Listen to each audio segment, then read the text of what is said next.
Shalom semuanya, selamat pagi Bapak Ibu Saudara, juga yang ada di rumah. Shalom semuanya, sebentar kita akan mulai ibadah kita. Mari kita siapkan hati kita.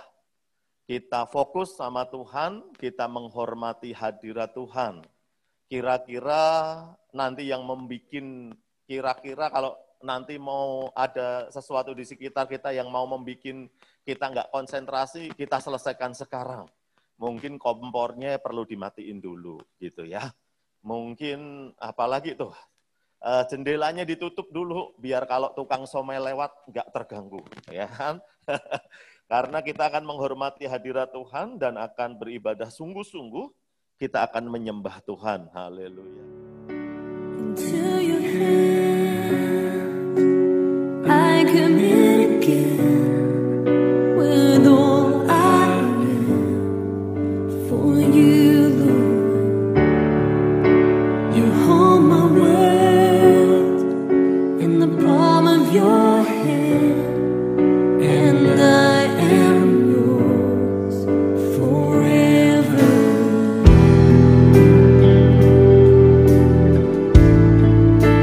Jesus, I believe in you. Jesus, I belong to you. You're the reason that I live, the reason that I sing with all I am.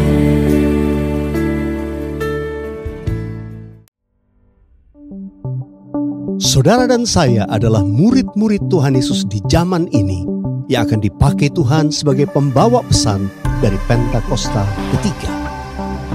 Pentakosta ketiga adalah pencurahan Roh Kudus yang dahsyat di zaman now, melebihi yang terjadi di Azusa Street. Pentakosta ketiga akan mengakibatkan penuaian jiwa yang terbesar dan yang terakhir sebelum Tuhan Yesus datang kembali. Pentakosta ketiga akan membangkitkan generasi Yeremia, yaitu anak-anak muda yang dipenuhi Roh Kudus, cinta mati-matian kepada Tuhan Yesus, tidak kompromi terhadap dosa, dan akan bergerak untuk memenangkan jiwa. Pentakosta ketiga lahir di Indonesia dan bergerak ke bangsa-bangsa. Gerakan ini dari timur ke barat dan akan kembali ke Yerusalem. Pentakosta ketiga akan memberikan kuasa untuk menyelesaikan amanat agung, dan setelah itu Tuhan Yesus datang kembali. Shalom saudara sekalian, pada kesempatan kali ini kita membahas doktrin penting untuk kaum Pentakosta, yaitu bahasa roh. Bahasa roh anugerah besar bagi semua murid Tuhan. Di luar sana ada banyak pertanyaan dan perbincangan mengenai bahasa roh. Dan pada kesempatan kali ini kita membahas 3 pertanyaan yang sering ditanyakan oleh jemaat. Yang pertama, apakah bahasa roh bisa dipelajari? Nah, saudara, jawabannya adalah tidak. Bahasa roh tidak bisa dipelajari. Secara konsisten dalam Alkitab kita melihat orang itu harus dipenuhi oleh karunia Roh Kudus. Lalu secara otomatis mereka akan berkata-kata dalam bahasa roh. Dalam Kisah Rasul pasal 2 ayat yang keempat, maka penuhlah mereka dengan Roh Kudus. Lalu mereka mulai berkata-kata seperti yang diberikan oleh roh itu kepada mereka. Nah, saudara lihat, mereka harus dipenuhi oleh karunia Roh Kudus, baru mereka berkata-kata dalam bahasa roh. Contoh kedua, dalam Kisah Rasul 10 ayat 44-46, ketika Petrus berkhotbah di keluarga Kornelius, maka turunlah Roh Kudus dari atas lalu memenuhi keluarga Kornelius, dan mereka berkata-kata dalam bahasa roh. Jadi saudara, kita jelas bahwa bahasa roh itu secara otomatis diberikan langsung oleh Roh Kudus, bukan oleh manusia. Karena itu kita percaya tanda awal orang dibaptis Roh Kudus adalah dia berkata-kata dengan bahasa roh. Pertanyaan kedua, apakah orang yang tidak berbahasa roh akan masuk neraka? Jawabannya jelas tidak, saudara. Kenapa? Karena urusan surga dan neraka itu mengenai keselamatan. Dan orang percaya kita selamat by grace through faith. Karena kasih karunia melalui iman. Tidak ada indikasi mengenai bahasa roh. Meskipun begitu, orang percaya akan kehilangan manfaat besar kalau mereka tidak berbahasa roh. Ada beberapa manfaat yang dijelaskan oleh Alkitab. 1 Korintus pasal 14 ayat yang keempat mengatakan begini, mereka yang berbahasa roh sedang membangun dirinya sendiri. Kata membangun di situ menggunakan kata oikodomeo. Artinya seperti orang membangun tembok. Batu bata demi batu bata dibangun sampai menjadi tembok yang kokoh. Orang yang berbahasa roh sehari demi hari mereka berbahasa roh menguatkan manusia rohani mereka. Meskipun manusia batinia, meskipun manusia jasmani kita lemah, tetapi manusia rohani kita kuat. Dan manfaat kedua, Roma 8 ayat 26. Dikatakan roh juga membantu dengan berdoa untuk kita kepada Allah dengan keluhan-keluhan terdalam yang tidak terucapkan. Nah, saudara, seringkali di rumah ketika kita berdoa, kita kehabisan kata-kata untuk berdoa dalam bahasa Indonesia mungkin. Tetapi ketika kita berbahasa roh, kita bisa berdoa terus-menerus sampai roh itu mengeluarkan keluhan terdalam kepada Bapa mewakili kita semua. Pertanyaan ketiga, apakah semua orang bisa berbahasa roh? Jawabannya adalah ya. Kita kaum Pentakosta meyakini semua orang percaya yang lahir baru yang mau mereka bisa berbahasa roh. Fondasi firman-Nya ada dalam 1 Korintus 14 ayat yang kelima. Paulus mengatakan, aku suka supaya kamu semua berkata-kata dengan bahasa roh. Bapak Ibu, ada kata-kata semua di situ yang artinya semua orang yang mau pasti bisa berbahasa roh. Itu pun keinginan Paulus selaras dengan janji Tuhan di Yoel 2 ayat 28-32. Pada hari terakhir, aku akan mencurahkan rohku ke atas semua manusia. Dan janji Tuhan dalam Markus 16 ayat yang ke-17. Tanda-tanda ini akan menyertai semua orang yang percaya, yaitu mereka akan berkata-kata dengan bahasa yang baru. Sekian, saudara dikasih Tuhan, Tuhan Yesus memberkati.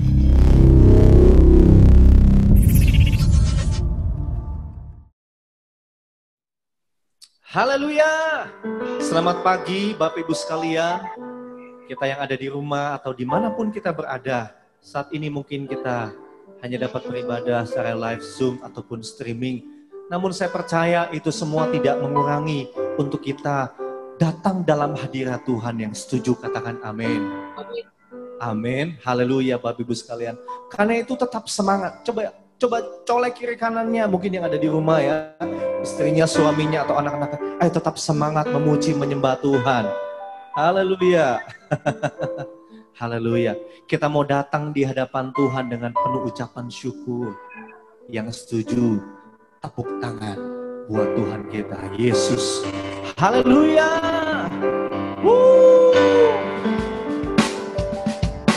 Ayo sama-sama siap memuji Tuhan. Yang siap memuji Tuhan, katakan wuuu.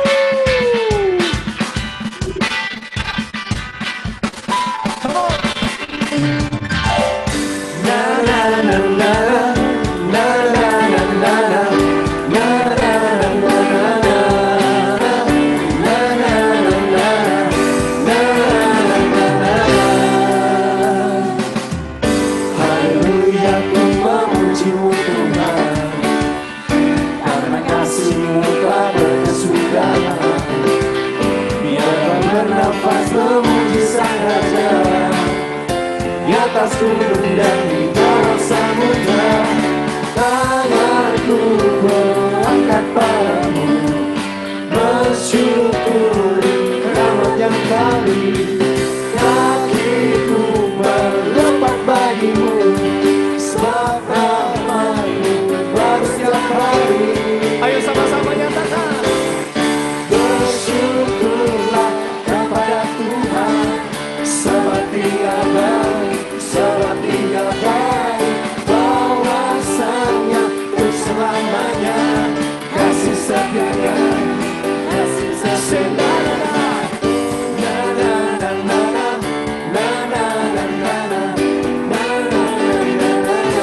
Sekali lagi,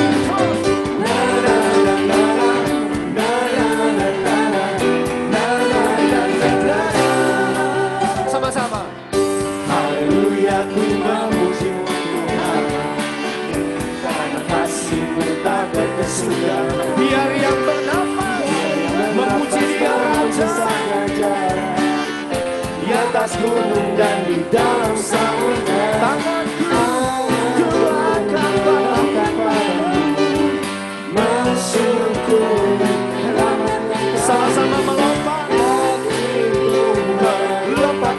bagimu, sebab rahmat-Mu baru setiap hari.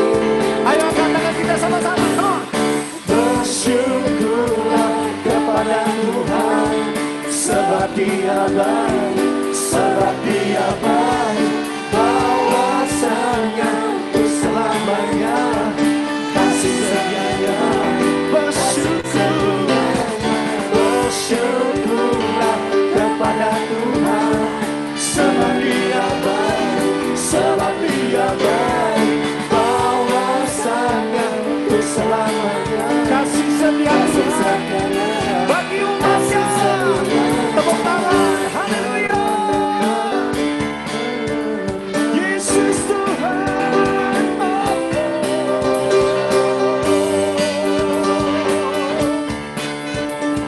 Ayo angkat tangan di hadapan Tuhan sama-sama. tanganku ku angkat padamu, mensyukuri rahmat yang Kau beri. Ayo melompat.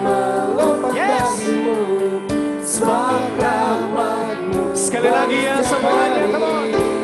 Haleluya. tanganku ku angkat padamu, Yes. mensyukuri rahmat yang Kau beri. Kakiku melompat bagimu, sebab rahmat-Mu baru setiap hari. Here we go. Sama-sama. Bersyukurlah kepada Tuhan, sebab Dia baik, sebab Dia baik. Bahwasanya untuk selamanya kasih setianya. Tepuk tangan di atas kepala. Bersyukurlah kepada Tuhan, Sebab Dia sebab baik. Dia baik, sebab Dia baik. Bahwasanya untuk selamanya kasih setianya, kasih setianya. Na na na na na, na na na na na, na na na na na. Say na na na na na, sa na na na na na na na, na na na na na. Boleh tepuk tangannya yang kuat bagi Tuhan kita. Haleluya. Haleluya. Karena itu Bapak Ibu sekalian, kita patut bersyukur dalam situasi, dalam keadaan yang ada. Sebab dalam ucapan syukur ada pertolongan dari Tuhan, ada mujizat dari Tuhan. Sekali lagi tepuk tangan bagi Dia. Haleluya.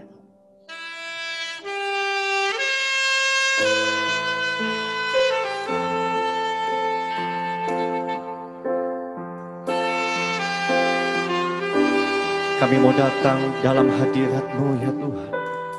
Kami mau menikmati setiap kasih dan kebaikan yang Kau nyatakan di hidup kami.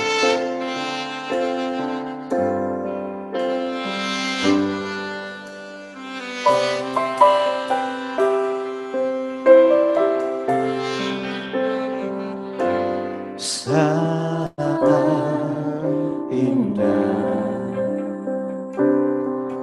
ku berhadapan denganmu, Memandang wajah-Mu, memandang wajah-Mu, Yesus kekasih jiwaku. bawa kami dalam anugerah. Bawa aku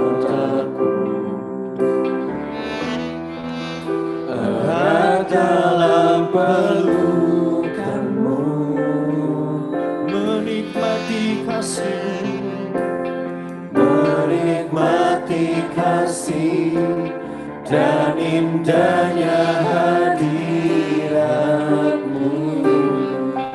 mari sama-sama angkat tangan.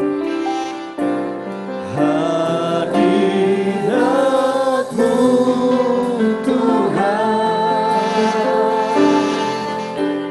ku rasakan Kudusan-Mu Bapa, kekudusan-Mu Bapa.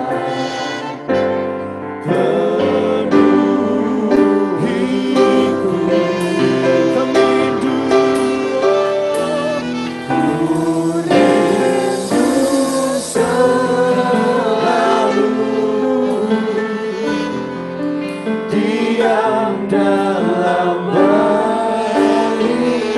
menikmati kasih-Mu Tuhan. Anugerah.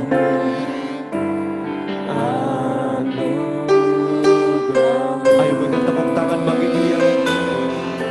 Kami mau datang dalam hadirat-Mu ya Tuhan. Kami mau menikmati kasih kebaikan-Mu di dalam hari-hari kami.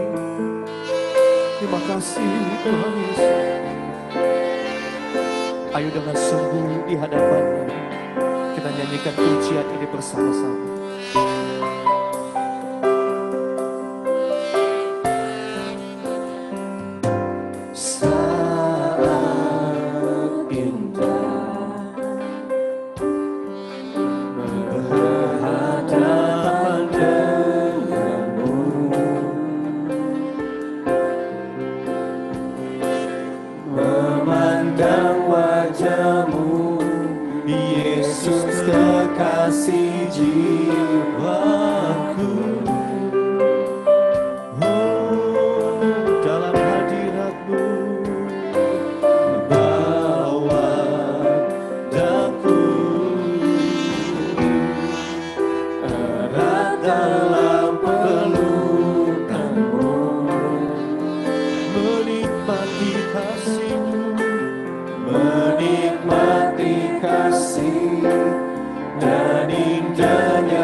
sudah dipenuhi Roh Kudus, sebagia dalam Roh.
Ayo sama-sama kita berbahasa roh. Kita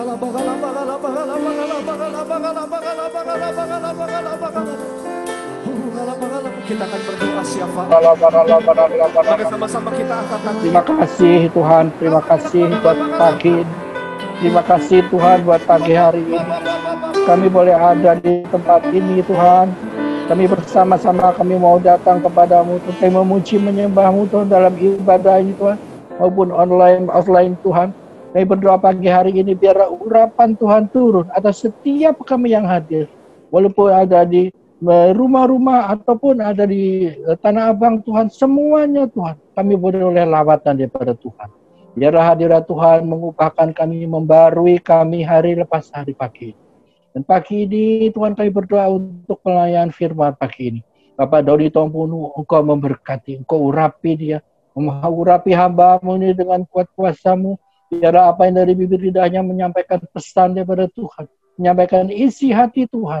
Engkau yang menolong, menopang kami semua Tuhan. Untuk kami dibarui melalui pelayanan pagi ini Tuhan. Biarlah dari permulaan, pertengahan hingga akhir semuanya ada di dalam kuat kuasa Roh Kudus saja. Kami berdoa pagi hari ini Tuhan untuk bangsa negara kami. Kami berdoa Tuhan, kami mohon tuntunan-Mu Tuhan untuk bangsa ini. Engkau pimpin bangsa ini Tuhan. Untuk bangsa ini menjadi bangsa yang takut akan Engkau. Biarlah hujan pertobatan terjadi atas bangsa, atas negeri kami Tuhan. Biarlah terjadi pemulihan Tuhan. Kesembuhan daripada segala sakit penyakit COVID apapun. Kami minta Tuhan Yesus Engkau usir dalam nama Yesus. Kuasa darah Yesus menyembuhkan, memberkati Tuhan setiap kami Tuhan. Oh rabataka rabata. Kami berdoa Tuhan pagi ini supaya Tuhan Yesus apa yang sudah dikerjakan pemerintah untuk memulihkan kesehatan rakyat bangsa ini. Semuanya Tuhan boleh terlaksana dengan baik. Juga vaksin yang sudah sampai boleh segera dipakaikan untuk setiap kami yang ada di penduduk Indonesia ini Tuhan. Sehingga kami dapat dipulihkan, bekerja seperti semula, bekerja kembali seperti biasa. Tuhan, kami minta tuntunan daripada Tuhan untuk para petugas kesehatan yang berkecimpung di dalam kesehatan, dari dokter, dari perawat, bahkan relawan, juga aparat keamanan, bahkan mereka yang bertugas di pemakaman Tuhan. Engkau yang memberkati, menjaga mereka. Keluarga besar mereka terpelihara karena mereka yang berperang untuk ke depan Tuhan mengatasi setiap pandemi ini Tuhan Yesus.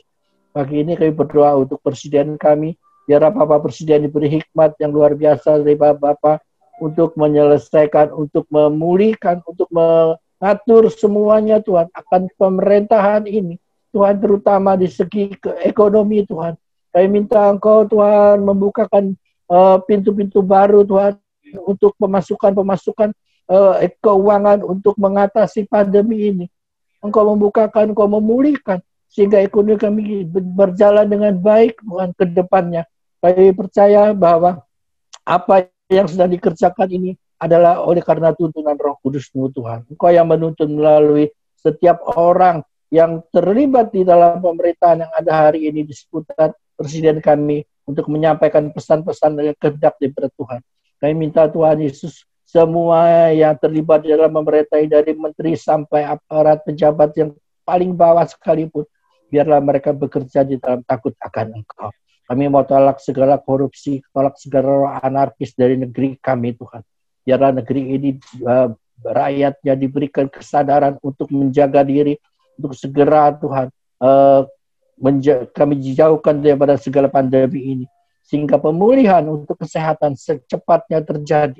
Keuangan juga cepat Tuhan berjalan kembali normal. Dan kami percaya hari ini Tuhan ada rencana Tuhan yang besar untuk bangsa kami. Hujan pertobatan terjadi di mana-mana. Melalui pandemi ini Engkau menyadarkan Tuhan. Ada banyak orang yang bersuruh mencari kebenaran, mencari Tuhan. Dan mereka boleh jumpa Engkau. Di dalam nama Yesus ada kesembuhan, ada pemulihan, ada pertobatan, dan ada jawaban. Dan pagi ini kami berdoa untuk gembala sidang kami Tuhan yang senantiasa berjaga-jaga untuk menaungi setiap kami. Setiap jemaat-jemaat Tuhan yang ada di bawah penggembalaan GBI Gatot Subroto. Biarlah Engkau Tuhan menuntun hamba-Mu ini. Engkau peliharakan kesehatan Bapak Insinyur Niko Nyatora Harja dan Ibu Herwin. Dan juga keempat wakilnya Tuhan. Engkau memberkati mereka yang terlibat, yang berjeri lelah Tuhan senantiasa membawakan doa syafaat untuk kami. Engkau memberkati mereka. Berkati juga Gembala CK4 Tuhan, Bapak William dan Ibu Maulin. Engkau memberikan Tuhan hati gembala yang luar biasa kepadanya Tuhan, sehingga kami punya gembala yang baik yang menuntun kami Tuhan di saat masa-masa sukar ini. Kami boleh merasakan kebaikan daripada-Mu melalui gembala kami CK4. Memberkati setiap gembala cabang, khususnya kami berdoa buat gembala TGB Tanah Abang Pak Iskia Mintarjo. Biarlah Tuhan Engkau makin memakai beliau Tuhan, makin lebih lagi Engkau memberkati Tuhan dalam setiap pelayanannya. Dan juga Tuhan apa yang menjadi visi misi Tuhan boleh diterima dan disampaikan untuk kami. Memberikan Tuhan kesehatan sempurna baik Tuhan dalam pelayanannya. Saya berdoa juga Tuhan tidak lupa untuk semua gereja-gereja hari ini di tanah air kami yang menyambut untuk perayaan Natal. Biarlah Tuhan Yesus, Engkau Tuhan yang menjagain setiap keadaan situasi di bulan Desember ini sehingga keamanan terkendali. Tidak ada kerusuhan, tidak ada gangguan apapun selama Desember ini, selama kami beribadah. Biarlah semua ibadah memuji penyembahan Natal ini membawa dampak yang luar biasa. Bangsa ini diingatkan bahwa dengan kelahiran Yesus ada jawaban, ada mujizat, bahkan ada keselamatan hanya di dalam nama Yesus. Terima kasih, dan pagi ini kami berdoa Tuhan Yesus untuk persiapan kami untuk menyiapkan Natal untuk tahun ini untuk GBI Tanah Abang. Biarlah semuanya boleh berjalan dengan baik dan tidak kurang sesuatu apapun. Kami berdoa untuk generasi Yeremia yang Tuhan sedang menggerakkan hari ini. Biarlah mereka anak-anak muda yang dipakai Tuhan boleh bangkit Tuhan menjadi pionir-pionir, mereka yang dipakai Tuhan untuk ke depan, untuk mereka lebih, untuk mereka dengan semangat yang menyala-nyala memenangkan banyak jiwa Tuhan. Untuk mereka yang hari ini kalau ada yang terseret di dalam segala kehidupan yang enggak benar, Tuhan Engkau segera angkat, ambil mereka Tuhan keluar. Dan Tuhan ada banyak relawan-relawan anak muda untuk memberikan penyuluhan untuk anak-anak yang sudah terjerumus di dalam kegelapan. Dan mereka keluar dari segala narkoba, segala kehidupan pergaulan bebas, semuanya Tuhan dapat dilayani oleh anak-anak sebaya mereka. Dan ada banyak pertobatan, banyak generasi muda dipakai Tuhan di kampus-kampus, di tempat perkantoran, dan di mana mereka ada Tuhan, di mana Tuhan Engkau menempatkan mereka. Engkau boleh pakai para anak-anak muda generasi Yeremia ini untuk menjadi penerus pemberita kerajaan-Mu Tuhan. Dan pagi ini kami berdoa Tuhan Yesus untuk semua jemaat. Kalau ada yang sakit hari ini Tuhan, kami minta penyembuhan daripada-Mu. Kalau ada yang bermasalah dalam keuangan, Engkau bukakan pintu berkat. Dan juga Tuhan Yesus, keluarga-keluarga dipulihkan Tuhan. Karena kami tahu Tuhan, shalom Tuhan turun atas setiap keluarga pagi hari ini. Dan biar kasih setia Tuhan menyertai kami sepanjang minggu ke depan. Dan pagi ini melalui ibadah ini kami boleh disegarkan. Dan kami boleh kekuatan sepanjang minggu ke depan di dalam nama Yesus. Sama-sama kita angkat kedua tangan kita. Haleluya. Hadirat-Mu Tuhan, kami rasakan hadirat-Mu. Kami rasakan Engkau Tuhan di tengah-tengah kami. Karena firman-Mu berkata di tengah 2-3 orang berkumpul Engkau hadir.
Kita yang ada di rumah, dimanapun kita berada, saat ini buka suaramu, angkat samamu.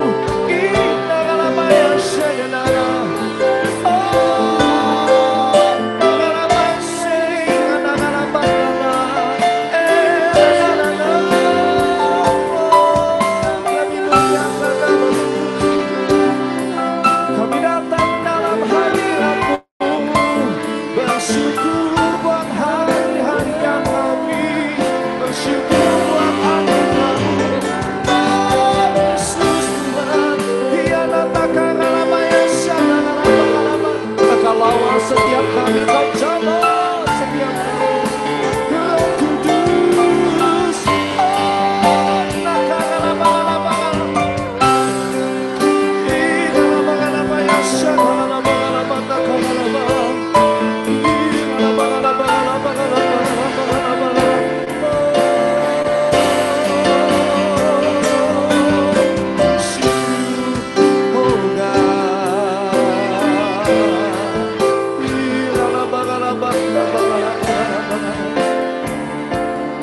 sekali lagi angkat tangan dia. Ku nanti Engkau, Allah kuasa, dalam kemuliaan yang kudus. Kami sembah Engkau, ku sembah Engkau, Allah kuasa, dalam kemuliaan yang kudus. Kita berikan tepuk tangan bagi dia.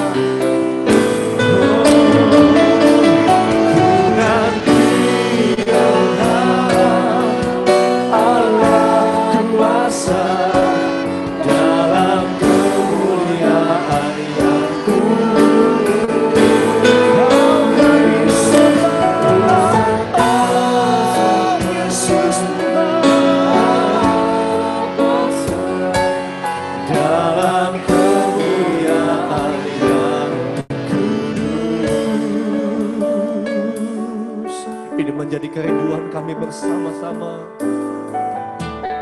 Tuhanku rindu masuk dalam hadirat-Mu lebih lagi.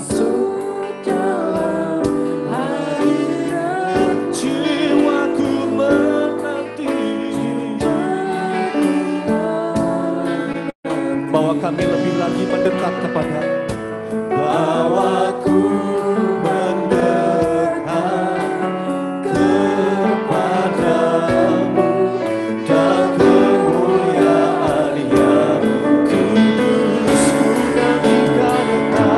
ku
tangan-Mu. Kita yang ada di rumah, dimanapun kita berada, sembah Dia.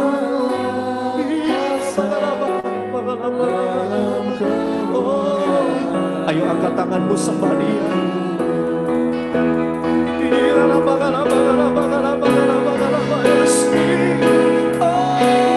Tinggikan namanya, muliakan Dia.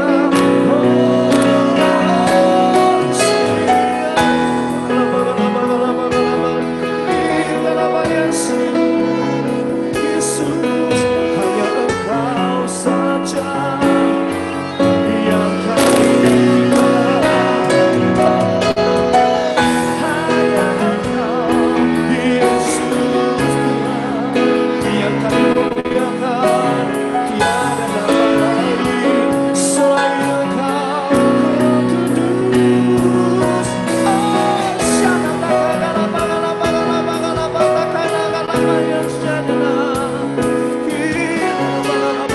lawat umat-Mu ya Tuhan, dimanapun yang mereka berada.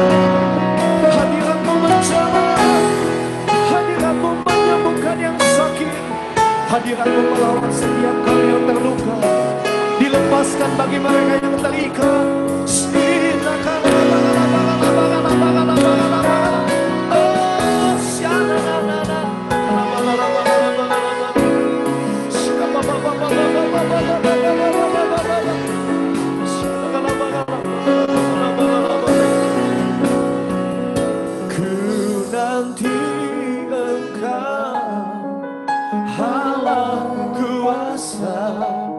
Dalam kemuliaan yang kudus, sembah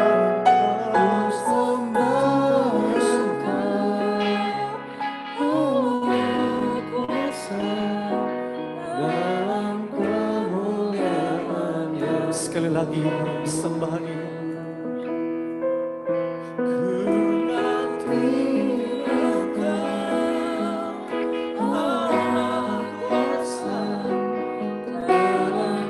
Saya boleh mengundang hambanya Bapak Pendeta Doni Tongkunu untuk menyampaikan kebenaran firman Tuhan.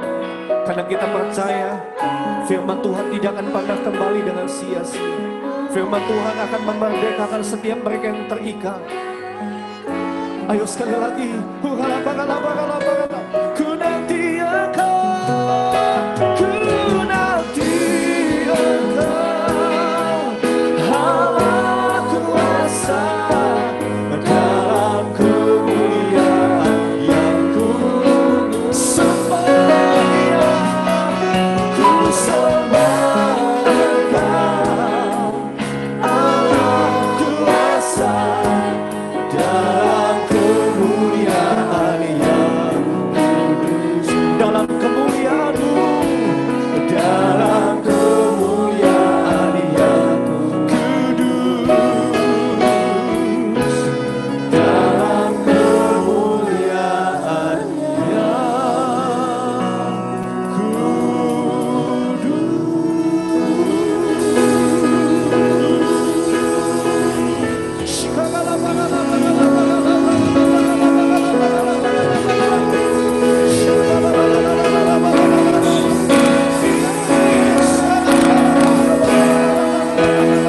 Haleluya, haleluya.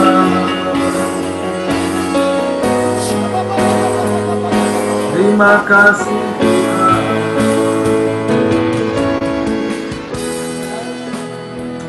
Bapa, kami bersyukur untuk hari ini karena kami tahu Tuhan, hadirat-Mu ada di dalam kami.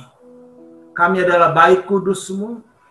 Dimanapun kami berkumpul, kami tahu Tuhan, Engkau tidak dibatasi oleh ruang dan waktu. Dan kami percaya firman-Mu adalah roh dan hidup. Firman-Mu adalah kebenaran yang memerdekakan kami, yang memulihkan hidup kami. Di dalam nama Tuhan Yesus, kami siap menerima kebenaran firman-Mu pagi ini. Setiap kita yang percaya bersama-sama katakan, amin. Shalom Bapak Ibu Saudara sekalian, apa kabar? Ya, sudah lama kita tidak berjumpa ya. Terima kasih buat Pak Min yang sudah mempercayakan saya untuk melayani firman Tuhan hari ini ya. Pak Min sehat ya Pak Min? Nah, di mana ini wajahnya Pak? Oke ya, terima kasih. Saya sangat diberkati oleh pujian penyembahan pagi hari ini. Dan saya percaya setiap kita pasti juga diberkati ya. Nah, saudara, firman Tuhan pagi ini ya, kita akan bicara mengenai Natal membawa pemulihan. Nah, kita harus menyadari bahwa Tuhan kita adalah Tuhan yang memulihkan. Mari katakan setelah saya, Tuhan yang saya sembah adalah Tuhan yang memulihkan. 2, 3. Amin. Tuhan kita adalah Tuhan yang memulihkan. Apa arti kata memulihkan? Mengembalikan apa yang hilang. Mengembalikan apa yang iblis curi dalam hidup kita. Nah, ada satu ayat ya di dalam kitab Ayub, pasalnya yang ke-42, ayatnya yang ke-10. Demikian firman Tuhan. Lalu Tuhan memulihkan keadaan Ayub. Lalu Tuhan memulihkan kesehatan Ayub, keuangan Ayub, pernikahan keluarga Ayub. Dan Tuhan memberikan kepada Ayub 2 kali lipat dari segala kepunyaannya yang dahulu. Jadi Bapak Ibu Saudara, Anda harus menyadari ketika Tuhan memulihkan hidup kita, Tuhan tidak mengembalikan hidup kita sama seperti dulu waktu iblis mencuri apa yang ada dalam hidup kita, tetapi kalau Tuhan yang memulihkan, itu minimum berapa kali lipat, Pak Tony? 2 kali lipat. Itu minimum Bapak Ibu. Nah, jadi kita harus menyadari kebenaran ini. Anda percaya bahwa Tuhan sanggup memulihkan kesehatan kita, keluarga kita, bisnis kita, keuangan kita. Amin ya.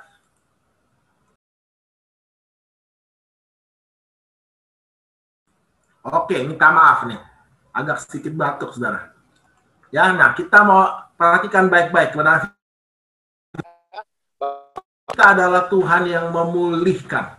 Ya, nah, Yohanes 10:10 berkata apa? Pencuri datang hanya untuk mencuri, membunuh, dan membinasakan. Tetapi aku datang supaya Anda dan saya mempunyai hidup dan mempunyainya dalam segala kelimpahan. Amin. Kalau Tuhan memulihkan, itu bukan pas-pasan, saudara. Itu bukan hanya sekedarnya, tetapi minimum 2 kali lipat. Dan kita percaya, saudara, pandemi ini, kondisi ekonomi yang sulit ini adalah cara Tuhan untuk Tuhan memulihkan hidup kita.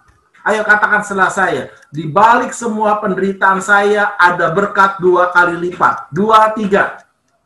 Amin. Anda harus belajar bernubuat, saudara. Anda harus belajar memperkatakan firman Tuhan.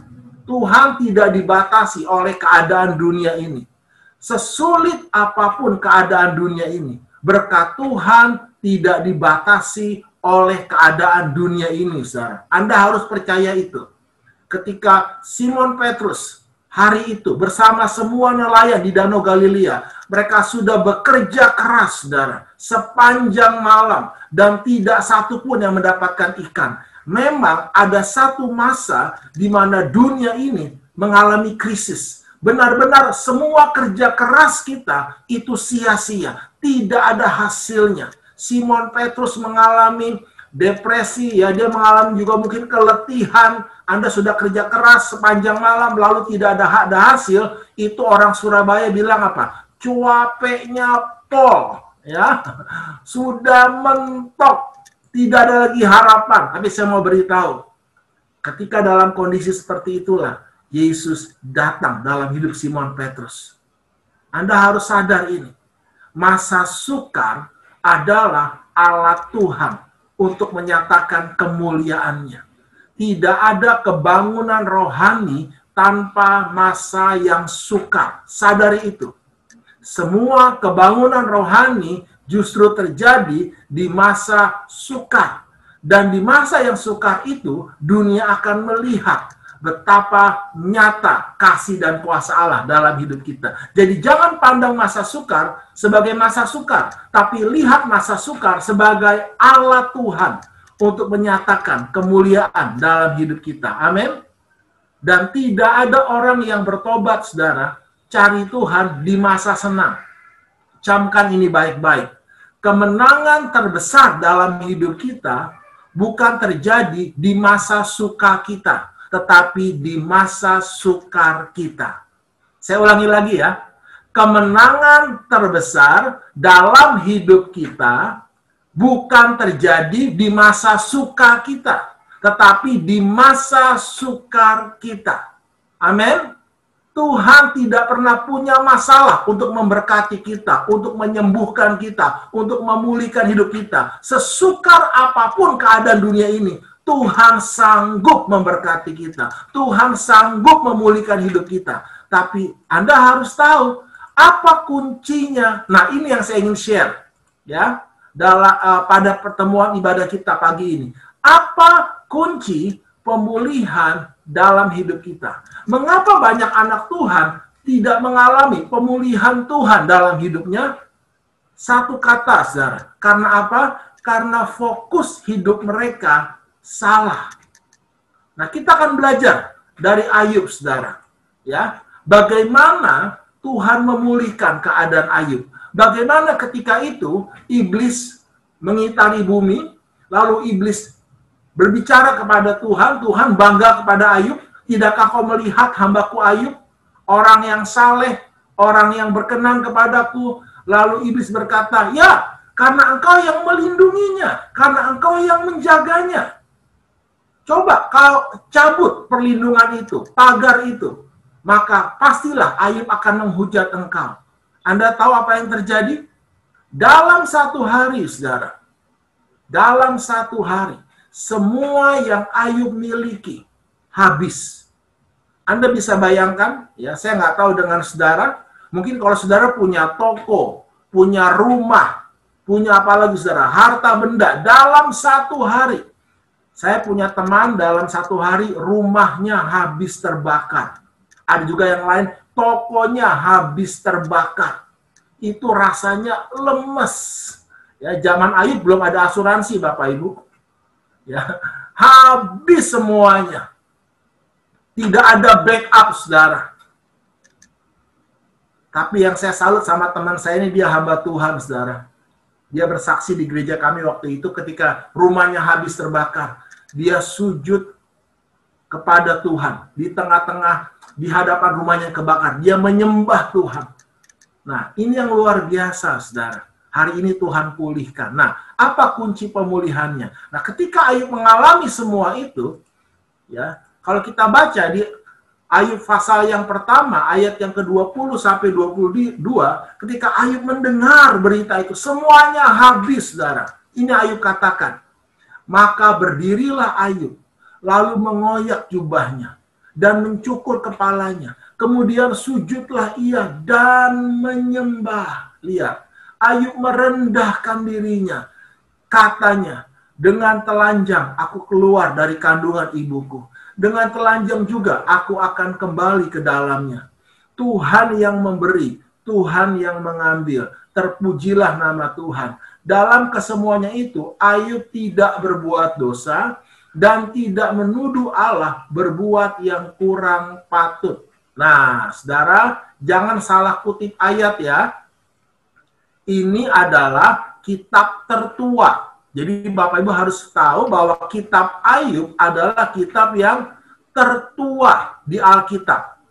Nah, pada masa Ayub, pengertian orang tentang Allah itu kan bertumbuh, saudara ya. Tidak seperti hari ini. Kita lebih lengkap. Nah, Ayub melihat bahwa Tuhan yang memberi, Tuhan yang mengambil. Itu pengertian Ayub. Tetapi apakah benar Tuhan yang mengambil, Bapak Ibu? Ya, saya mau tanya sama Pak Tommy nih, bisa open mic Pak Tommy. Ya, menurut Pak Tommy yang mengambil Tuhan atau iblis, Pak? Iblis, Pak. Iblis. Apa Tuhan nggak pernah ngambil kan, Pak Tommy? Tidak. Nah, jadi kalau Anda misalnya nih ngalami musibah, jangan pakai ayat ini ya. Tuhan yang memberi, Tuhan yang mengambil. Tuhan tidak pernah mengambil, saudara.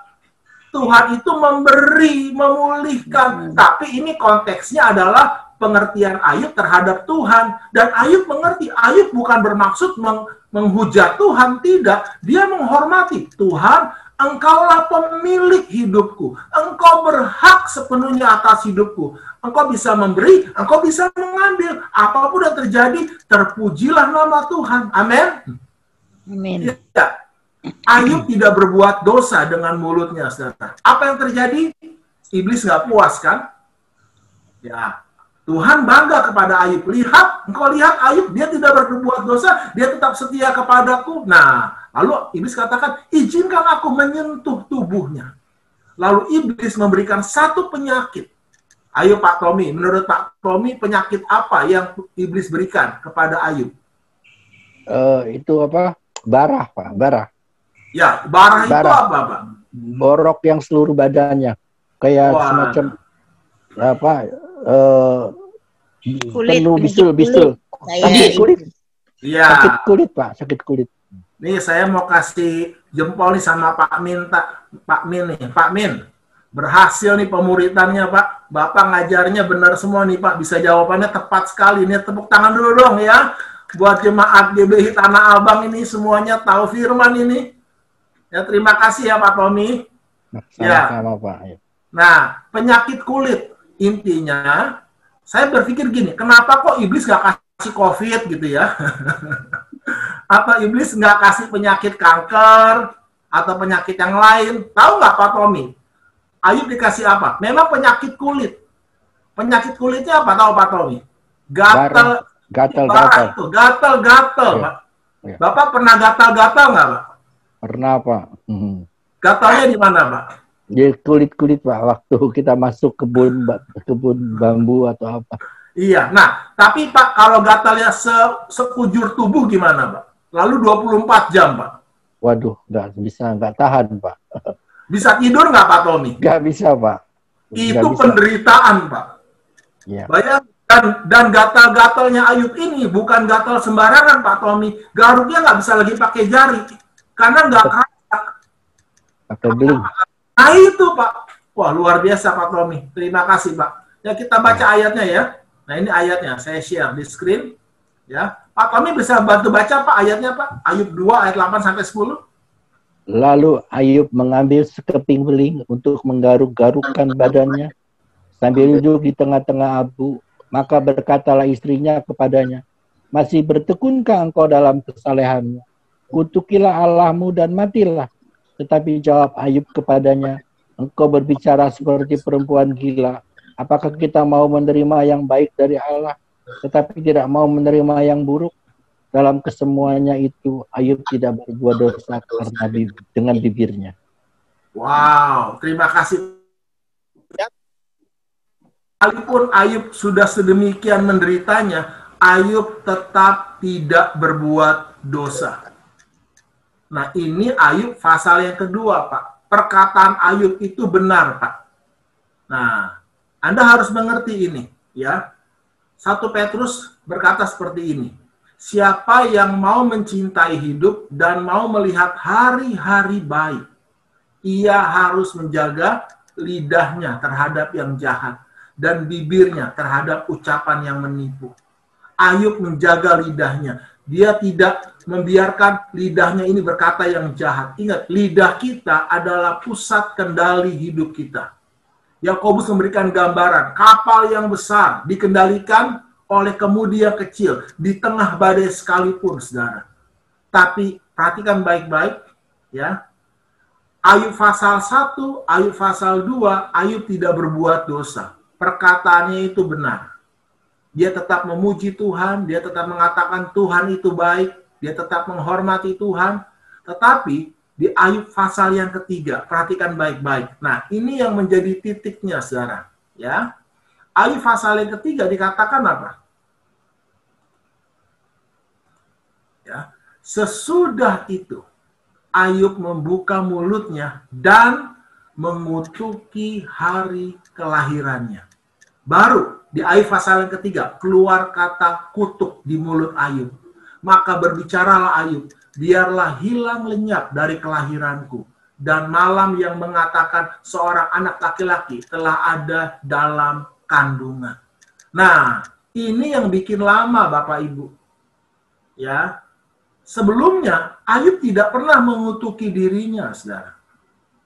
Tuhan Yesus berkata apa? Janganlah kamu khawatir dan berkata, apa yang aku makan, apa yang aku minum.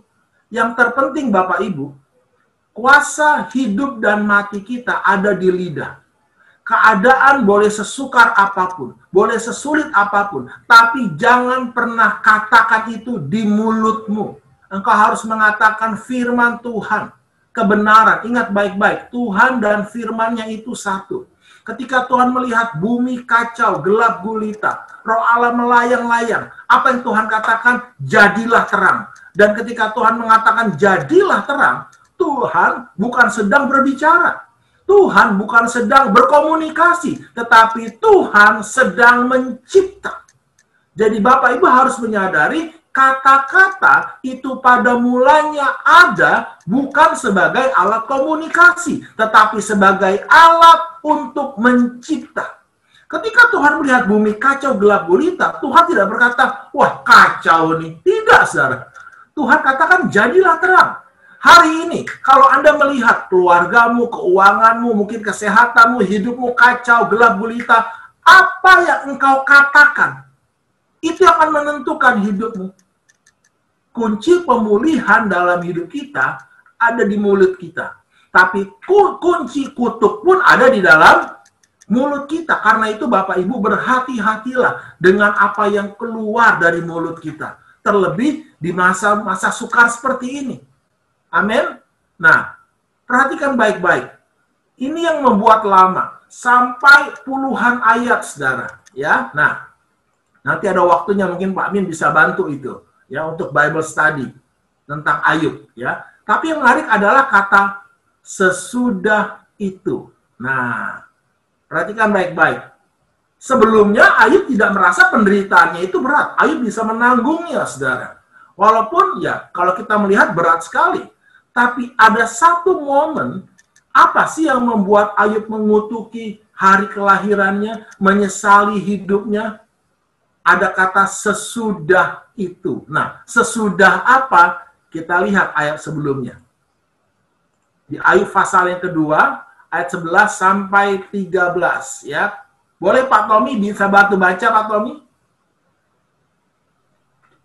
Ketika ketiga sahabat Ayub mendengar kabar tentang segala malapetaka yang menimpa dia, maka datanglah mereka dari tempatnya masing-masing, yakni Elifas orang Teman dan Bildad orang Suah serta Sofar orang Naamah. Mereka bersepakat untuk mengucapkan belasungkawa kepadanya dan menghibur dia. Kira-kira motivasinya bagus atau jelek, Pak Tommy? Ya, istilahnya semacam kayak hiburan aja, Pak. Iya. Supaya terhibur.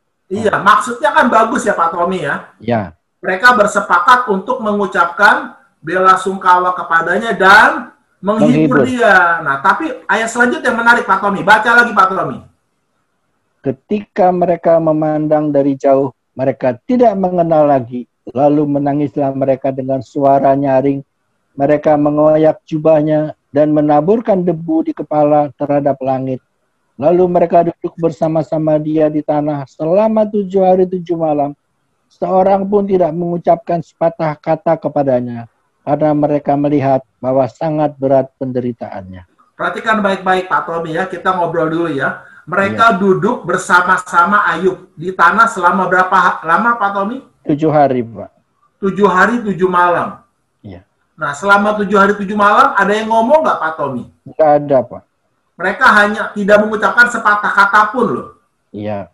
Karena apa Pak Tommy? Karena mereka apa? Prihatin, Pak. Melihat. Ya. Mereka melihat bahwa sangat berat penderitaan Ayub. Sekarang Pak Tommy, ya kita ngobrol Pak.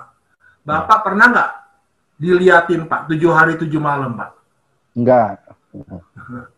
Itu simpati temannya itu luar biasa. Iya, bukan begini Pak. Kalau Bapak, begitu Bapak misalnya ya masuk ibadah Pak. Bapak diliatin Pak Min terus ya, Pak Min, semua song leader, semua pelayan liatin Bapak terus. Kira-kira nggak enak kan Pak? Iya, iya. Pikiran Bapak apa? Wah, ada yang salah nih. Itu dia Pak. Wah, saya ada yang salah nih ya. Tadinya Ayub Pak, tadinya mungkin Pak Tommy ya sebelum masuk ruang ibadah biasa aja kan Pak, nggak ada yang salah kan? Fine-fine aja, semangat aja. Tapi begitu dilihatin, loh saya kenapa? Loh saya kenapa? Nah, Ayub pun demikian Pak Min. Pak Tommy ya, Pak Tommy. Iya. Tadinya Ayub nggak merasa penderitanya itu berat Pak. Tapi karena dilihatin 7 hari, teman-temannya melihat Ayub gini, Ayub lihat dirimu. Ayub lihat dirimu. Betapa menderitanya kamu. Oh kasihan sekali kamu Ayub. Karena itu bapak-bapak, ibu-ibu, kalau kita mengunjungi saudara kita yang lagi sakit, lagi kedukaan, tolong ya jangan membuat dia melihat dirinya merana, menderita, ya malah akhirnya itu jadi jebakan. Ayub akhirnya iya ya, saya ini menderita ya, iya ya, saya ini malang ya. Nah akibatnya saudara, Ayub yang tadinya berfokus kepada Tuhan, ya dia mulai melihat siapa? Dirinya sendiri. Nah ini yang jadi masalah saudara. Akar masalah kita adalah kita berfokus kepada diri kita sendiri. Ingat baik-baik Bapak Ibu. Ya. Tuhan tidak pernah menciptakan kita untuk fokus kepada diri kita. Katakan setelah saya diciptakan Tuhan untuk berfokus kepada Tuhan. 2, 3. Amin. Ketika kita fokus pada diri kita sendiri, itulah awal kehancuran dalam hidup kita. Bayangin ya, kalau misalnya ya, segala sesuatu dipakai menyimpang dari tujuannya, dia pasti akan rusak dan dia pasti akan merusak. Pak Tommy, ini duduk atau berdiri Pak, kalau boleh tahu Pak? Duduk Pak. Waduh, ya. Pak, kira-kira kalau bangku yang Bapak duduk itu dipakai buat bola kaki gimana, Pak? Nggak bisa. Yang pasti rusak kan, ya, Pak? Iya, Pak. Bangku itu akan rusak dan bangku itu, Pak, akan merusak banyak kaki. Betul, betul. Banyak kaki bengkak-bengkak. Iya. Demikian pula dengan hidup kita, Pak Tommy. Ketika kita hidup menyimpang dari tujuan hidup kita, makanya hidup kita rusak. Waktu hidup kita untuk diri kita sendiri, bukan untuk Tuhan, makanya hidup kita rusak. Ya. Waktu Ayub melihat dirinya, mulai berfokus kepada dirinya, makanya itulah awal kerusakan. Ya. Jadi masalahnya Anda harus sadar. Ya, nah ini akar masalah hidup kita sesungguhnya. Baca Pak Tommy. 1 Timotius 3:1-5. Ketahuilah bahwa pada hari-hari terakhir akan datang masa yang sukar. Manusia akan mencintai dirinya sendiri dan menjadi hamba uang. Stop dulu Pak Tommy. Perhatikan baik-baik ya. Ketahuilah pada hari-hari terakhir, hari-hari ini ya, akan datang masa yang sukar. Bukan hanya sukar, bahasa asli katakan sangat sukar. Apa penyebabnya masa sukar ini? Manusia akan apa? Mencintai dirinya sendiri dan menjadi hamba uang. Lihat, akar dari segala kesukaran hidup manusia adalah mencintai dirinya sendiri. Tuhan tidak pernah menciptakan kita untuk mencintai diri kita, tapi untuk mencintai Tuhan dulu. Karena itu hukum yang pertama dan terutama adalah kasihilah Tuhan Allahmu dulu. Dengan segenap hatimu, dengan segenap jiwamu, baru apa? Kasihilah sesamamu manusia. Baru mengasihi sesama manusia seperti dirimu sendiri. Nah, jadi jangan salah fokus. Akibatnya kalau kita mencintai diri kita sendiri, mementingkan diri kita sendiri, kita egois, kita jadi hamba uang, selanjutnya Pak Tommy, apa akibatnya? Mereka akan membuat dan menyombongkan diri, dan mereka akan menjadi pemfitnah. Mereka akan berontak terhadap orang tua dan tidak tahu berterima kasih, tidak mempedulikan agama, tidak tahu mengasihi, tidak mau berdamai, suka menjelekkan orang, tidak dapat mengekang diri, garang, tidak suka yang baik, suka mengkhianat, tidak berpikir panjang, berlagak tahu, lebih menuruti hawa nafsu daripada menuruti Allah. Selanjutnya apa, Tommy? Secara lahiriah mereka menjalankan ibadah mereka, tetapi pada hakikatnya mereka memungkiri kekuatannya. Jauhilah mereka itu. Perhatikan baik-baik Bapak Ibu. Secara lahiriah mereka ke gereja, mereka berdoa, tetapi pada hakikatnya mereka memungkiri kekuatan mereka. Mereka tidak mengalami kuasa ibadah, yaitu apa? Kuasa yang memulihkan. Kenapa? Karena mereka fokusnya mencintai diri sendiri dan menjadi hamba uang. Coba sadari, yang hilang dalam gereja Tuhan bukan ibadahnya, bukan gedungnya, bukan juga gembalanya, pendetanya, bukan pengkhotbahnya. Tetapi apa, saudara? Esensi ibadah, hakikat ibadah. Orang sekarang ke gereja bukan cari Tuhan, cari hiburan, hiburan rohani. Musiknya, AC-nya, ya. Makanya dengan pandemi ini, Pak Min, sengaja Tuhan rombak semua, kembali ke rumah. Ya, kita sungguh-sungguh cari Tuhan, bukan cari pembicara, saudara. Amin. Ya, kita diciptakan untuk mengasihi Tuhan. Karena itu, saudara, nah, akar dari segala masalah adalah kita salah fokus. Kita mencintai diri sendiri lebih daripada Tuhan. Itu akar segala masalahnya. Dan tujuan utama Yesus datang, lahir, dia mati di kayu salib. Apa tujuan utamanya? Dan Kristus telah mati untuk Pak Tommy, untuk saya, untuk Pak Min, untuk semua orang. Tujuannya apa? Supaya mereka yang hidup tidak lagi hidup untuk dirinya sendiri, tetapi untuk Dia yang telah mati dan telah dibangkitkan untuk mereka. Amin. Amin. Jadi inilah kunci pemulihan dalam hidup kita. Selama Anda dan saya masih hidup untuk diri sendiri, untung buat saya apa? Anda boleh kebaktian, Anda boleh doa, mungkin Anda boleh bahasa roh, tapi kalau fokus hidup Anda hanya diri sendiri, sampai kapanpun hidup Anda tidak akan pernah bisa pulih. Anda harus mengerti itu. Anda diciptakan untuk apa? Mengasihi Tuhan lebih dari diri Anda sendiri. Karena itu, saudara, ya, mencintai diri sendiri. Salah satu bentuknya apa? Di masa sukar ini. Mengasihani diri. Apa itu mengasihani diri? Menganggap diri paling malang, paling susah, paling menderita, paling miskin. Orang yang seperti ini, saudara, nggak bisa mengalami pemulihan. Ya, lalu apalagi? Akibatnya ia cenderung menyalahkan orang lain. Saya ini susah, Pak. Saya ini menderita karena kamu, karena suami saya, karena istri saya. Terus menyalahkan. Sekarang kalau Anda ditanya, Anda punya masalah apa? Anak saya, Pak. Anda punya masalah apa? Suami saya, Pak. Istri saya, Pak. Bisnis saya, Pak. Tidak pernah ada tuh orang berkata, saya punya masalah, Pak. Saya, Pak. Saya ini nyimpen dosa, Pak. Saya ini selama ini kepahitan, Pak. Coba kalau Anda kayak begitu, cepat selesainya. Ya. Kenapa orang menyalahkan orang lain? Karena dia mencintai diri sendiri, egois. Apalagi mengasihani diri. Akhirnya apa? Pesimis. Selalu melihat sisi negatif. Akibatnya apa? Dia tidak bisa bertindak melakukan kebenaran. Selalu berkata apa? Susah, Pak. Nggak bisa, Pak. Nah, apalagi, saudara? Akibatnya ia tidak dapat mengucap syukur. Selalu mengeluh, kuranglah. Dan yang ironis, Pak, kalau terus-menerus, dia akan menjadi satu gaya hidup. Dia akan selalu berusaha untuk dikasihani. Karena apa? Dia menikmati. Nah, ini sudah penyembahan berhala. Supaya orang kasihan kepada dirinya, dia harus selalu punya masalah. Supaya orang terus mengasihani dia. Dan dia bisa mengasihani diri. Inilah kutubnya, Pak. Nah, saya berdoa Bapak Ibu, di masa pandemi ini, Anda harus menang dari dosa mencintai diri sendiri. Yaitu apa? Mengasihani diri.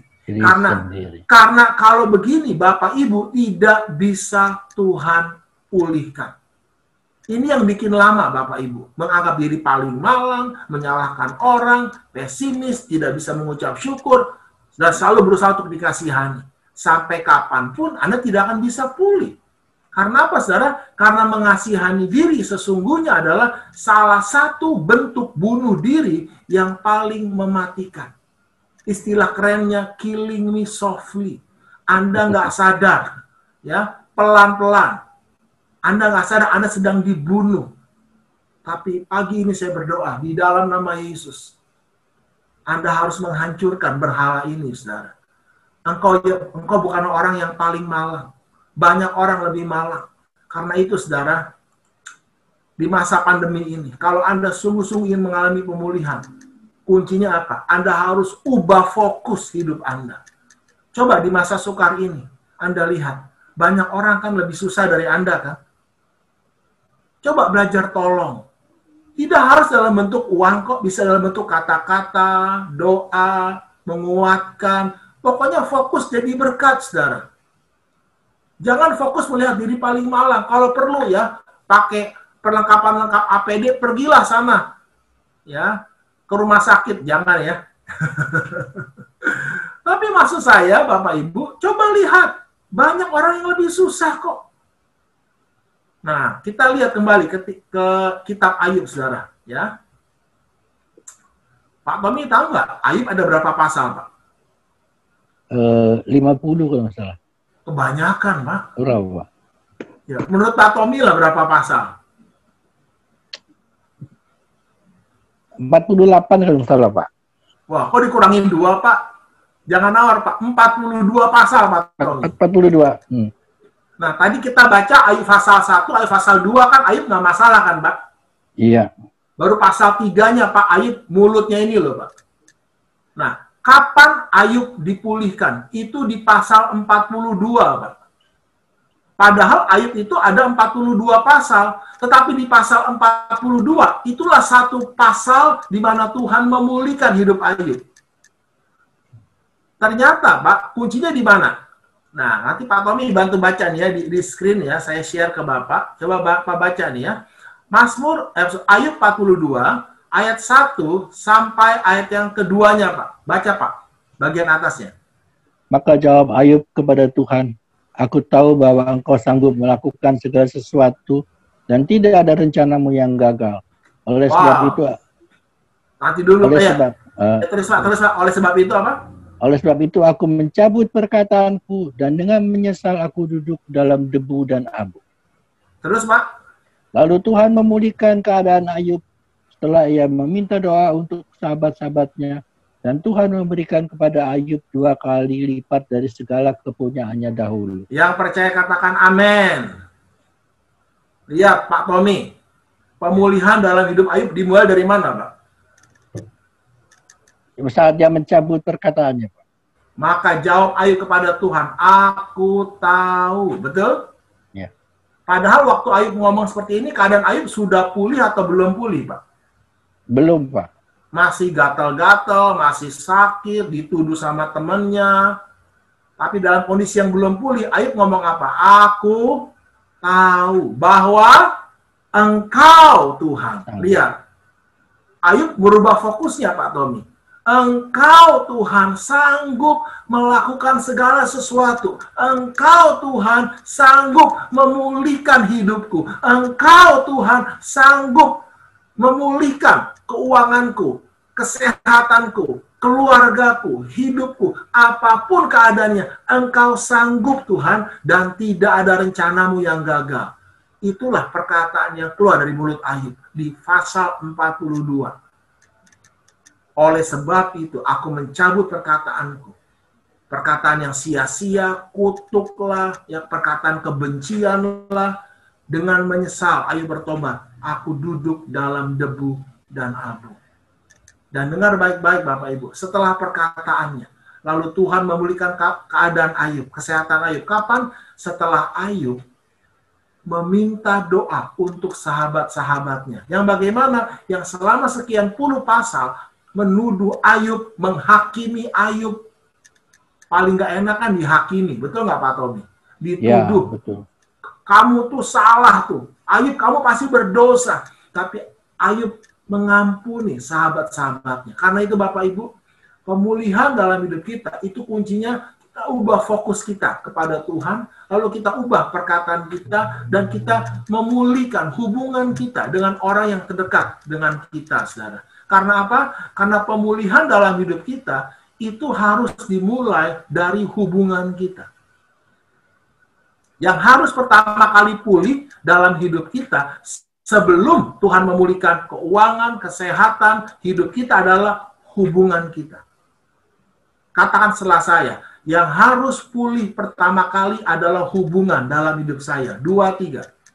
Yang harus pulih pertama adalah pulihan hubungan kita. Ya, betul Pak Tommy. Contoh, hubungan dengan orang tua harus pulih dulu. Kalau Anda masih menyimpan kepahitan, kebencian sama orang tua, kalau hubungan Anda belum pulih, Anda nggak bisa pulih hidupnya. Saya punya kenalan, namanya Ibu Rini. Ibu Rini ini ya sekarang sudah melayani Tuhan, Tuhan pulihkan keluarganya, keuangannya. Suaminya namanya Pak Franky. Kalau Bapak mau dengar kesaksian ada di YouTube gereja kami. Pak Franky ini, Pak Tommy, sudah mau bunuh diri, Pak. Sudah di pinggir apartemen itu, tinggal lompat, Pak. Tapi Tuhan selamatkan. Ya, ceritanya panjang ya, Pak. Jadi begitu menderitanya Pak Tommy, udah miskin, udah mau di ujung perceraian, banyak hutang, sampai mau bunuh diri. Tapi kalau Bapak Ibu lihat hidupnya hari ini, itu luar biasa. Mereka benar-benar dipulihkan. Lebih dari 2 kali lipat. Tuhan pulihkan luar biasa. Bahkan di pandemi ini pun, mereka semakin diberkati dan jadi berkat. Karena fokusnya bukan diri lagi, tapi Tuhan, Pak. Mereka sangat mengasihi Tuhan. Mereka melayani jiwa-jiwa, Pak. Nah, tapi awalnya apa? Pemulihan hubungan dengan orang tua. Ibu Rini ini ternyata sekian puluh tahun memendam kebencian. Akibatnya apa? Dia punya masalah dengan pencernaan. Bertahun-tahun, puluhan tahun, dari remaja, mungkin 20-30 tahun. Punya masalah pencernaan. Begitu hubungannya pulih dengan mamanya, dia sembuh, Pak. Nggak pernah lagi ke dokter, Pak. Sehat pencernaannya, Pak. Pembuangannya lancar semuanya. Itu dia alami. Sampai pernikahannya, keuangannya. Jadi Anda harus mengerti. Ubah fokus kita kepada Tuhan. Dari mana kita tahu orang itu fokusnya ke Tuhan? Yang pertama dari perkataannya. Yang kedua dari hubungannya. Dia mengampuni. Amin. Nah, saya mau... Amin. Itu kata kuncinya. Kalau Anda ingin mengalami pemulihan. Nah, saya tutup dengan ini. Baca Pak Tommy. Mazmur 23 yang kelima. Engkau menyediakan hidangan bagiku di hadapan lawanku. Engkau di sini siapa, Pak? Tuhan atau Tuhan. Orang lain? Tuhan, Pak. Jadi Tuhan menyediakan hidangan bagi Pak Tommy, bagi saya, di mana, Pak? Di hadapan lawan kita. Jadi gambarannya gini, Pak Tommy. Kalau Tuhan menyediakan hidangan bagi Pak Tommy, artinya Tuhan mau Bapak perang atau makan? Makan, Pak. Lebih enak Makan, perang atau lebih enak perang atau makan, Pak Tommy? Tuhan menyuruh kita makan kalau memberi hidangan. Iya, Pak. Di mana Tuhan sediakan, Pak? Ya, di atas meja itu. Di hadapan lawan kita, kan, Pak? Ya. Jadi artinya Tuhan mau Bapak perang atau makan? Mau makan. Lebih enak perang atau makan, Pak? Tuhan ingin kita makan berdamai dengan lawan kita. Ya, nah, gini Pak Tommy. Tuhan menyediakan hidangan di hadapan lawanku. Artinya kan tadinya kita mau perang, Pak. Tadinya kita mau perang. Tapi Tuhan ngomong gini, Pak Tommy, bukan Pak Tommy yang perang, aku yang perang. Wah, Tuhan yang perang bagi kita. Amin, Pak Tommy? Ya, amin, Pak. Lalu Tuhan siapkan hidangan bagi Pak Tommy. Artinya Tuhan mau Pak Tommy makan. Tidak perang. Ya. Tidak perang. Yang perang Tuhan, Pak. Betul. Pak Tommy ngapain? Makan. Diam saja. Jadi lebih enak makan atau perang, Bapak Ibu? Enak makan. Enak makan. Makan apa? Nah itu kan gitu kan. Hidangan apa yang Tuhan siapkan? Firman-Nya, Bapak Ibu. Manusia hidup bukan dari roti saja, tapi dari setiap firman yang keluar dari mulutku. Artinya gini Bapak Ibu, Tuhan tidak mau kita fokus ke masalah kita. Firman. Fokus kepada firman. Amin. Nah, itu yang Anda harus belajar. Coba seperti Ayub. Dulu Ayub belum ada Alkitab. Hari ini kita ada Alkitab. Makanya kita fokus memperkatakan firman, merenungkan firman. Ya, nah, dalam konteks Natal, Bapak Ibu, kita tahu Yesus adalah firman Tuhan yang menjadi manusia. Yesus lahir di kandang domba. Di mana? Di palungan. Apa itu palungan? Palungan adalah tempat makan Hewan. domba, hewan. Itu tempat makan, Bapak Ibu. Jadi Yesuslah pohon kehidupan kita. Yesuslah roti kehidupan kita. Yaitu firman Allah yang kita renungkan, yang kita baca, yang kita percayai. Karena itu Anda harus belajar. Ya, makan. Ya, ini kunci kemenangan kita. Rohlah yang memberi hidup. Daging sama sekali tidak berguna. Perkataan-perkataan yang kukatakan kepadamu adalah roh dan hidup. Jadi Bapak Ibu, kalau Bapak Ibu ingin benar-benar mengalami pemulihan, mulai hari ini, disiplin memperkatakan firman Tuhan, sampai firman Tuhan yang kita katakan mengubah perasaan emosi kita, mengubah tindakan perbuatan kita. Jangan asal ngomong sampai mengubah perasaan ini. Sedang mengatakan ini ya, Bapak bisa screen share ya, bisa shot ya. Nah, Pak Tommy baca. Ia sendiri 1 Petrus 2 ayat 24. Ia sendiri telah memikul dosa kita di dalam tubuhnya di kayu salib, supaya kita yang telah mati terhadap dosa hidup untuk kebenaran. Oleh bilur-bilurnya kamu telah Pak Tony dan Bapak Ibu semua, coba setiap hari, saya bukan hanya setiap hari Pak, dari tadi pagi ya lagi mau mandi, lagi nyetir, lagi jalan, saya memperkatakan firman Tuhan ini sampai benar-benar sudah hafal Pak, sudah merasuk jiwa saya Pak. Perhatikan baik-baik ayat ini. Setiap hari saya makan ini. Ia sendiri telah memikul dosa kita di dalam tubuhnya di kayu salib. Ia sendiri ini siapa Pak Tommy? Tuhan Yesus. Tuhan Pak. Tuhan sendiri telah memikul dosa Pak Tommy di dalam tubuhnya di kayu salib. Pak Tommy pernah nggak ke istana presiden Pak? Belum Pak. Dekat Begitu sih, Pak tapi Tommy belum. Lewat ya, sering Pak. 1 kilo Bapak dari istana masuk, saya tinggal Pak. Bapak bisa bayangin nggak Pak? Kalau Bapak masuk istana presiden, lalu yang nyambut Pak Jokowi sendiri, dan Pak Jokowi membawa koper Bapak, tas Bapak. Gimana perasaan Pak Tommy? Bangga Pak. Saya sih nggak bangga Pak, nggak enak Pak. Betul nggak Bapak Ibu? Bayangin, Pak Jokowi sendiri memikul tasnya Pak Tommy. Siapa saya, Pak? Betul, siapa Pak Tommy? Itu. Nah, ini Pak, ini lebih dari Jokowi, Pak. Tuhan sendiri. Dan yang dipikul bukan koper kita, Pak. Dosa kita, kotoran kita, penyakit kita, kemiskinan kita, kutuk maut kita. Tuhan sendiri yang pikul di dalam tubuhnya di kayu salib. Karena apa? Tuhan mau Pak Tommy sembuh. Tuhan mau Bapak Ibu sembuh. Tuhan mau Bapak Ibu pulih. Amin. Amin. Saya tuh sampai nangis Pak Tommy. Waktu saya baca ini, saya udah ribuan kali, saya nggak terhitung lah. Saya setiap hari Pak Tommy itu perjalanan kudus. Sendiri. Telah memikul semua dosaku di dalam tubuhnya di kayu salib. Supaya aku yang tidak lagi dikuasai oleh dosa, aku hidup untuk kebenaran. Oleh bilur-bilur Tuhan Yesus, aku sudah sembuh. Saya aminkan itu Pak. Every day Pak. Tidak harus roti dan anggur. Karena esensinya bukan di situ. Air putih pun, ya air putih, kalau saya minum air putih 1 gelas, saya angkat air putih saya, Tuhan, Engkau sudah memikul semua dosaku. Terima kasih Tuhan. Saya perkatakan itu, saya renungkan itu, saya percaya itu. Oleh bilur-bilurmu, aku sudah sembuh. Tubuhku adalah tubuh yang kudus, tanpa dosa. Karena semua dosaku telah Tuhan sendiri yang pikul di kayu salib. Sudah selesai anakku. Semua dosamu telah aku pikul.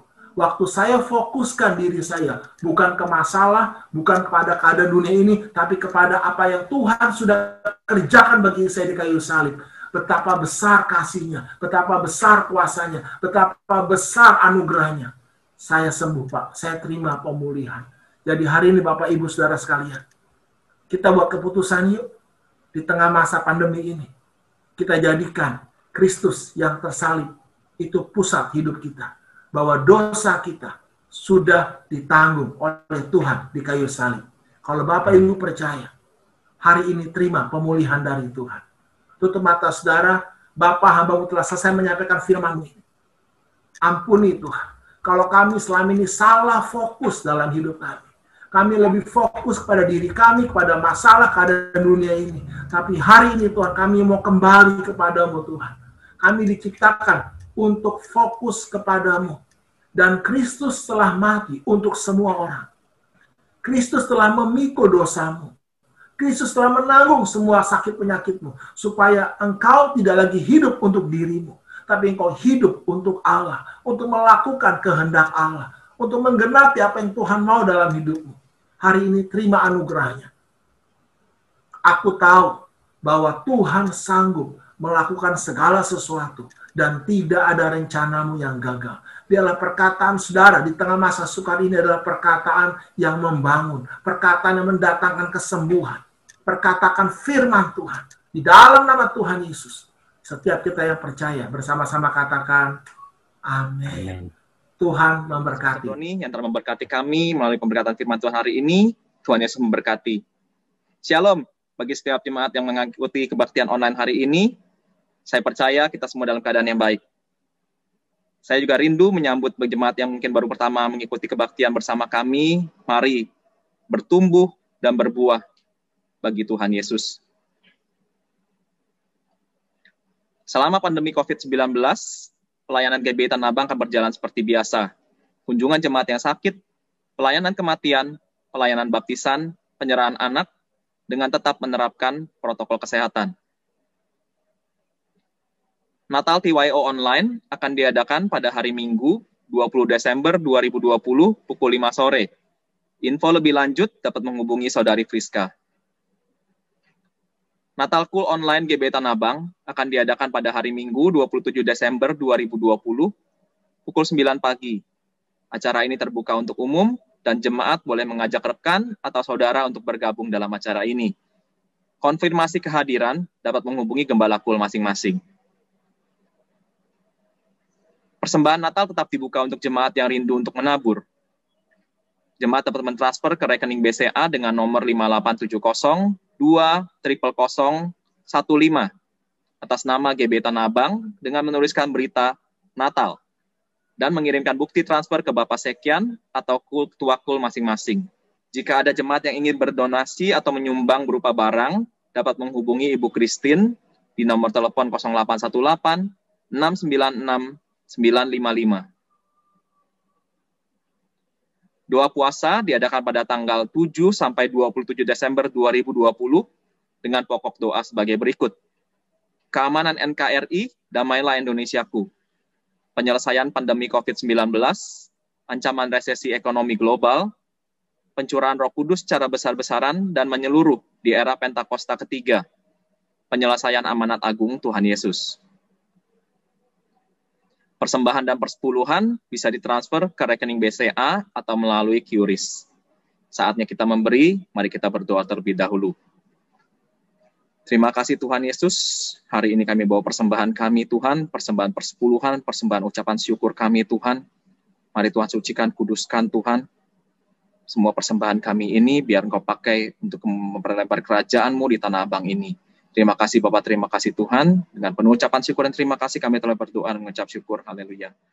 Amin. Shalom, selamat pagi semua Bapak Ibu, Saudara-saudari. Aku dari TYO mau ngumumin. Tanggal 20 Desember ini TYO mau ngadain Natal gabungan dari CK4. aku berharap untuk anak-anak TYO gabung dan harus melakukan pendaftaran dulu. Registrasinya itu by klik atau link yang ada di bawah ini. Paling lambat itu tanggal 17 Desember. Jadi untuk Bapak Ibu, mungkin yang punya anak-anak TYO bisa dikasih tauin ke anak-anaknya untuk segera daftar. Acaranya itu ada TikTok Challenge, ada door prize, sama ada giveaway. Terus untuk yang ingin menabur mungkin anak-anak TYO atau papa mama boleh disalurkan ke rekening yang ada tertera di flyer ini. Setelah ini anak-anak TYO kita akan breakout room ya. Jadi nanti setelah selesai Zoom ini jangan leave dulu untuk anak-anak TYO. Terima kasih, sekian pengumumannya dari TYO. Oke, ada tambahan.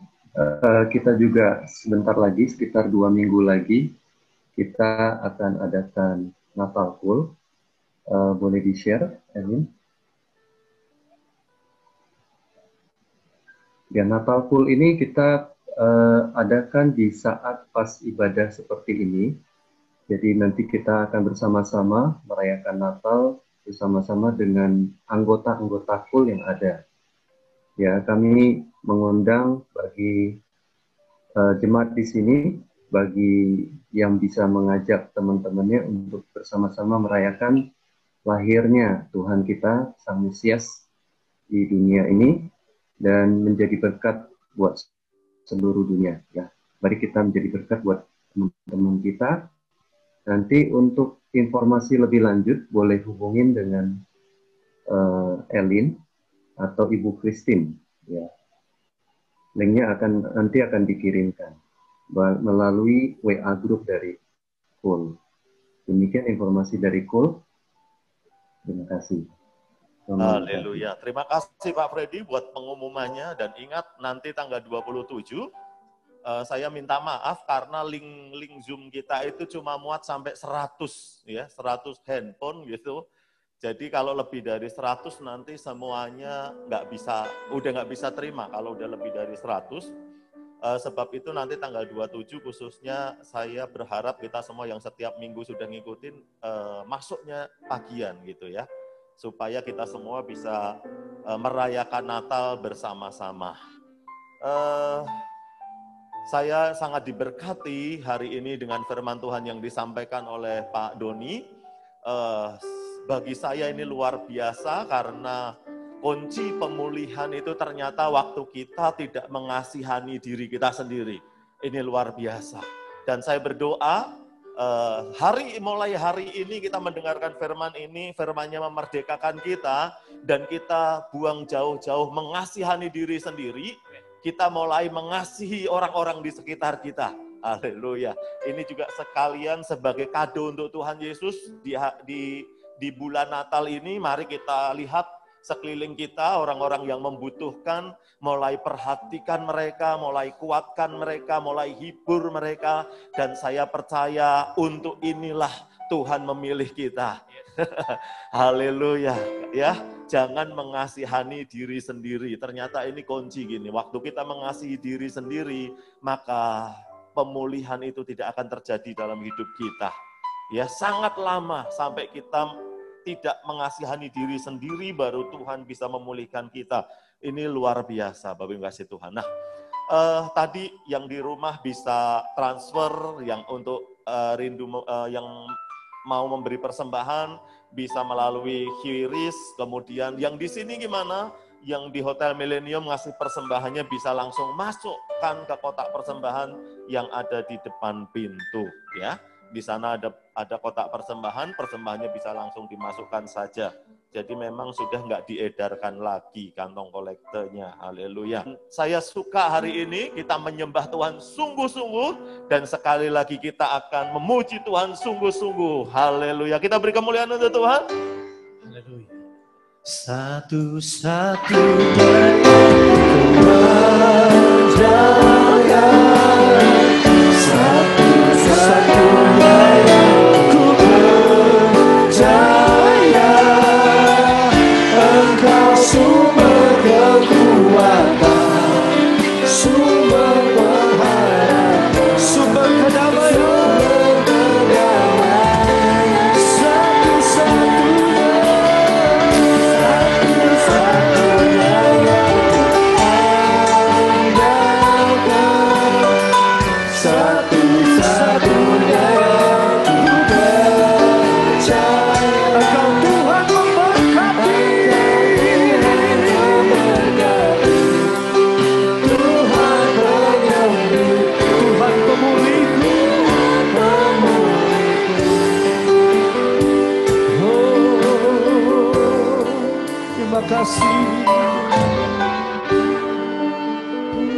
terima kasih Yesus.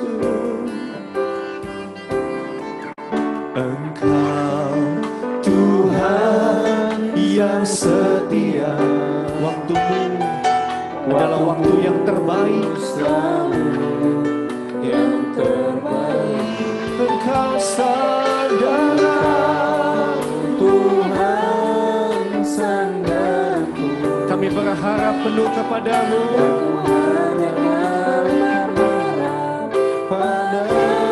Ayo jemaat Tuhan sama-sama nyatakan, satu-satunya yang kuat.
Engkau Tuhan yang memelihara kami. Engkau Tuhan pemulih kami. Engkau Tuhan penyembuh kami. Mari Tuhan Engkau curahkan berkat-Mu. Engkau memberkati umat-Mu berlimpah-limpah. Mari Bapak Ibu Saudara angkat kedua tangan-Mu di hadapan Tuhan. Kekasih-kekasih Kristus, kita akhiri ibadah kita hari ini. Terimalah berkat yang berlimpah-limpah. Kemenangan demi kemenangan daripada Bapa di surga. Anugerah yang sempurna di dalam anaknya Tuhan Yesus Kristus. Serta persekutuan yang erat oleh Roh Kudus. Menyertai-Mu dari saat ini sampai Maranatha.